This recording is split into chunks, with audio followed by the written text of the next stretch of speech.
ଯାହା ହଉ ଆପଣମାନେ ଏତେ ଗୁଡ଼ିଏ ଅମୃତ କଥା ଶୁଣିଲେ।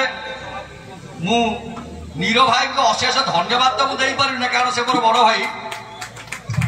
ତେଣୁ ଆପଣମାନେ ସମସ୍ତେ ହରିବୋଲ ହୁଳାହୁଳି ପକାନ୍ତୁ।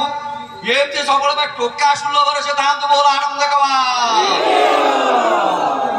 ଆମ ମାନଙ୍କ ପାଖରେ ସଦା ସର୍ବଦା ନୀର ଭାଇ ଏମିତି ଥାଆନ୍ତୁ।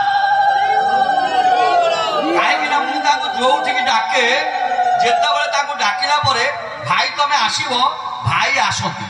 ଏଇଆ ତାଙ୍କୁ ଟିକେ ସମୟ ଆମେ ଦେଇପାରୁନେ। ଆଉ ଜଣେ ବଡ଼ ଭାଇ ମୋର ଥିଲେ ସେ ହଉଛନ୍ତି ବଇଁଶୀ ବାବା। ସିଏ ମଧ୍ୟ ତାଙ୍କୁ ସମୟ ସାପେକ୍ଷ ହେଲା ସିଏ ମଧ୍ୟ ଚାଲିଗଲେଣି। ଚାଲିଗଲେ ତ ଟୋଟାଲ ଚାଲି ଯାଇନାହାନ୍ତି ତାଙ୍କ ମଠକୁ ଗଲେ ଭାରି। ତେଣୁ ଆଉ ଏବେ ଆମର ବାବା କିଛି କହିବେ ଆଉ ଅନ୍ୟାନ୍ୟ ଭକ୍ତମାନେ ସବୁ ଅଛନ୍ତି ଏବଂ କାଲି